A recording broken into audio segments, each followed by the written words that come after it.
Spring's hitting a little earlier than expected this year. It is April 19th. We're kind of going in a bunch of different directions. We've planted a little bit of corn. Luckily, we were able to get a lot of our cornfields fertilized by our elevator, which actually turned out really nice. So then we were actually able to start planting a few acres of corn. And we're also doing a little bit of spreading. And then also, once you know it, usually we don't end up breaking the roller out till probably about May. We have a couple of hay alfalfa fields that guys were planting and wanted them to be rolled. Possibly a bean field later today. We're gonna see if the farmer's gonna start planting them or not. Usually, this is the roller. We use this literally to run across the surface of a field just to flatten out all the rocks or push all the rocks down. Yeah, usually we don't touch this thing until May. This year, well, like everything, it's hitting a little early. Now we got rain coming in at 3 o'clock.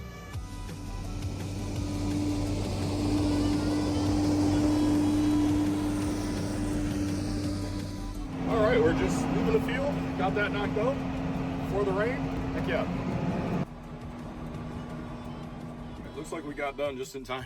It's kind of funny as I was rolling down the driveway here. Yeah, we have raindrops on the windshield, so perfect timing.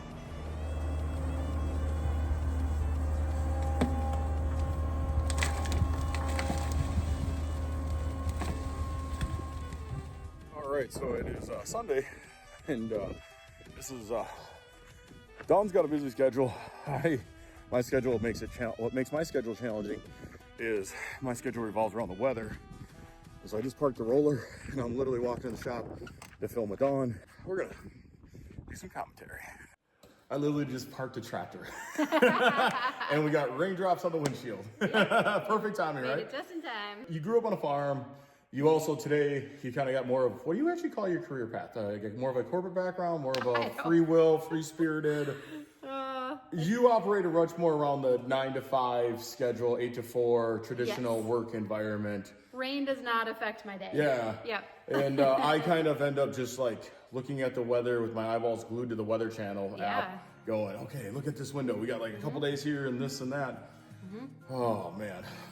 Yeah. So do you like spring or fall better on the farm? Oh, there's so many trade-offs. Spring, okay, so there's more forgiveness in fall as far as time frames. You want to get the crop off, but the fear is you're not as worried about mudding up the fields as you would be like spring. Spring, you're worried about is like mudding up the fields, mudding the crop in, because no matter what, you usually typically have a yield loss when you do that. I have had sometimes where it's that field you drive away from and you're like, oh my God, that's gonna look horrible. A couple weeks go by, you drive by and you're like, how is that one looking like pretty decent? Okay. Like I had to clean out like all the, Okay. So every once in a while you get fooled, but I think that's kind of like God's built-in forgiveness. You can't bank on that. Yeah. And so is there a tighter window for planting than there is for harvesting? What makes spring so much tough is you have a tight window, and then after, I've heard different things, kind of depends on the year. Once you get past like that May 15th window, you start kind of knowing your window got smaller. Some forums will say like you start getting crop lossage off of that. I've actually, because some of the wild springs we've had, I've planted some corn like June 3rd, June 1st, June 7th. Still had a really solid like 175, 185 bushel corn on that. A little bit of built-in forgiveness. Like there's kind of that overwhelming like God factor in it. But I've also had fields that I planted April 20th that should have done better than they did. How did digging go? Good. Was it just nice to get out in the field? Yeah. And not be in the shop?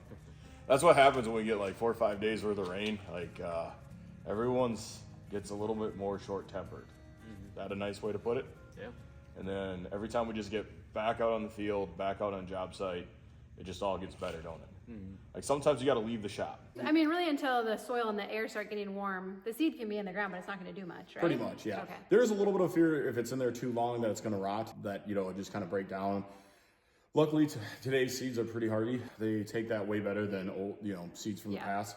So you do see guys planting much earlier than they ever have before. Okay. I mean, as a kid, I remember our target window was always like April 23rd, 4th, 5th, right in there. If we could get started there, get something planted while it was still April, like that was always the target. Okay. But then what's really wild is from 2013 to like 2021, there was only 2 years that we actually planted in April. Oh, and wow. a lot of those years we were starting planting corn like May 10th, May 15th. Couple years didn't start till May 3rd. Couple years we didn't start till June 3rd. I'll never forget it. Maybe it was June 1st. I think the first field was June 1st, but it was a crappy field. The first really nice field we planted was June 3rd. That was 13, 14, I think it was like, we started planting like May 20th. Okay. We've had like this roller coaster the last decade. It's the toughest thing with where we live. We live in a very wet climate for corn and soybean crops.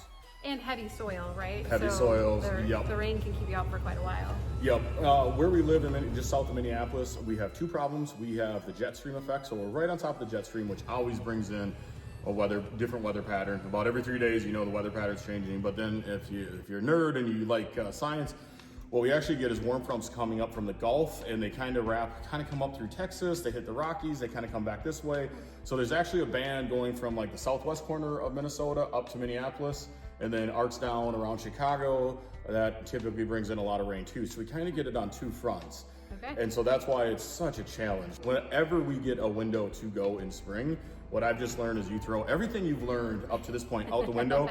Don't even worry about it. If you get a window to get in the ground, I've always just kind of taken it. You got a bit. We always figure it out, right? Yeah. Okay, so the funny thing here, the rollers, much like planters, every year at the end of the season, you're like, I'll never forget this. And then 11 and a half months go by, sometimes 9, and you forget it. And it's no different. Like that first, initial, does this work again? I gotta think about this. I see the one side setting down a little faster than the other. Isn't that funny too? Planters are the same way. They just kind of get quirky from sitting, but then give it a day or two and everything kind of frees back up and things are normal again. More times than not, I've benefited it from getting in early than getting in late. Yeah. Now, I say that, but a couple years ago we bought a new planter and it ended up going to John Deere 3 times. Good news and a little bit of not good news, but not bad news. You can see we got planter in the field. I had the sales rep come out and he was helping me set everything up, and then we found a few things that we need to change, and so we're actually going to take it back to Deere, let them make some changes to it. Back to John Deere 3 times. And again, no hard feelings. It was all just these little things. Yeah. But it was incredibly tough watching my neighbors plant. Yeah. And then me going, come on, right. I'm trying. Right. Right. It's that time of the year again. Here we go again. We're going to get the planters, which is, for me, the official sign of spring starting. Gotta love it. Last week was just as nuts as this past week. I think it was Wednesday that me and Dean went and got the planters. We got one out. Now we're gonna grab the second one. That's always kind of a fun thing. Once we go get the equipment, then you just know in your head. Spring's here. Yeah. Mm-hmm.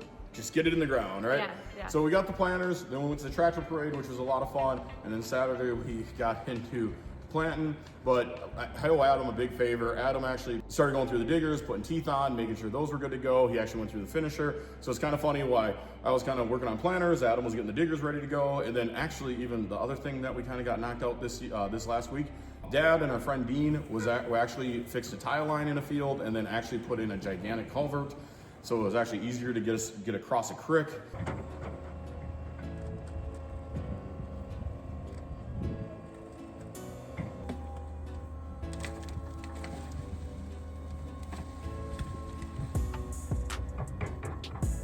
Has been crazy busy. Yeah. Well, I think what's always hard for you too is that both in the spring and the fall, you're always juggling spreading and doing your custom spreading and farming. So I feel like a lot of times you feel like you don't get to really go all in on the farming and do everything the best that you would want to. I don't feel like I get to go all in on anything. Man. I just, that old expression, you're at the end of your rope? Yeah. For years, I've just tied a knot at the end and friggin' hang on and go for a ride. Okay, so there's some cool things with that, that have changed too, like technology. What's really funny, I was all planned and all the guys were going multiple different directions. The neat thing with today's world is you can send a tractor cab, text, email, phone calls, etc. I mean, with the Bluetooth, it was crazy because the corn planter never really sat too long, but I mean, I'm texting the elevator, I'm calling the elevator, I'm texting the guys, I'm calling the guys, I'm getting calls from other farmers. Meanwhile, the planter's just going across the field. Hey, that's just kind of 2025. Yeah. It's kind of the way it goes.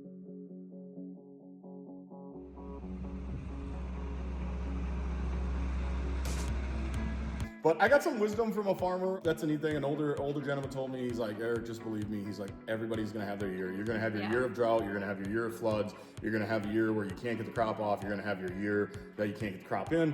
I just didn't think that was all gonna be in a 10-year run. Yeah, right. year. Like that was kind of spread over his career over like 30, 40 years. And then mine, I just call that the 22s. That's really funny. It's been busy around here, as you know. Because it was kind of like drop everything and go. It was. We went from spreading to the tractor parade. That was Thursday and Friday. And then Saturday, we actually planted our first cornfield. And I was a little hesitant about it because the calendar date wasn't exactly the early. right date you wanted it to be. Yeah. But the weather conditions were beautiful. We actually planted our first cornfield April 12th. Okay. And we have our fingers crossed that everything's awesome. Yeah. How long can the seed sit in the ground before you really need some good a stretch of warm weather? Oh man, that one's a tricky one. Okay. It's a tricky one Depends for a on lot how of much reasons. moisture we get too. Last year I shattered, you heard us talking earlier about, like in the past, we've had these incredibly late windows. Last year, the first field I planted was actually April 14th. Okay. And then we watched it sit in the ground for about 2.5 weeks before it started poking up.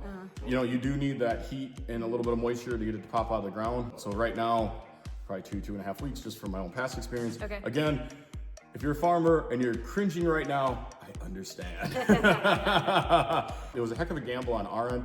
So we got that planted Saturday. Monday was cool.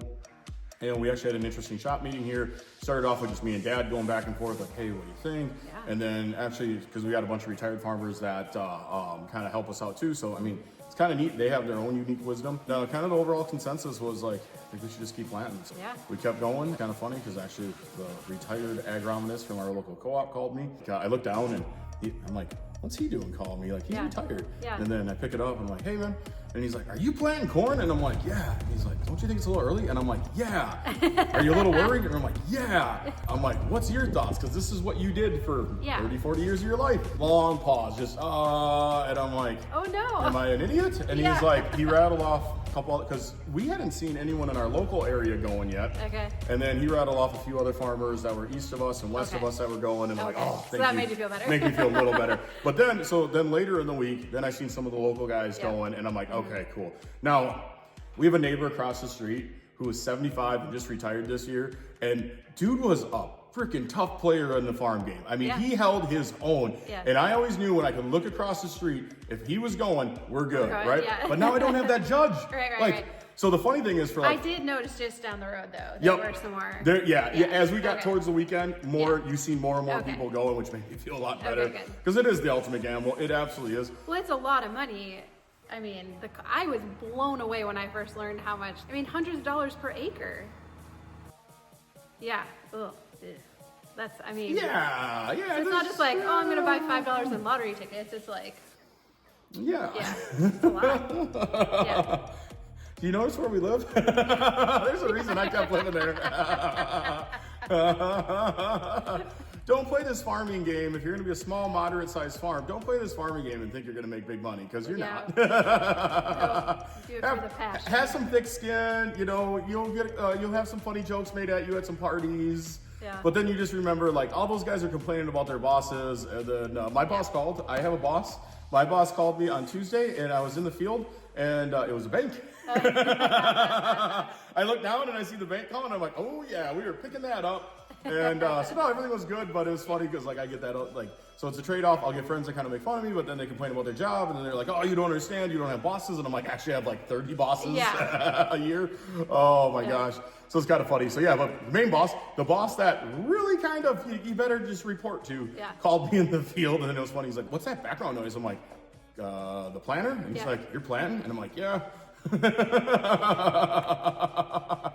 So getting back to the agronomist, the fun thing with it is we talked for about 10 minutes, and I'm like, you know, hey, it's an ultimate trade-off. I said, right now, we've been working fields, they're working up beautiful, they're dry, and I mean, the best point Dad brought up when we were kind of having a shop meeting, he brought up two things. He's like, Eric, he's like, over the years, you've mudded it in. And trust me, believe me when I tell you, I have set the record for how many row units you can plug on an 8-row Kinsey before you get to the end of the field.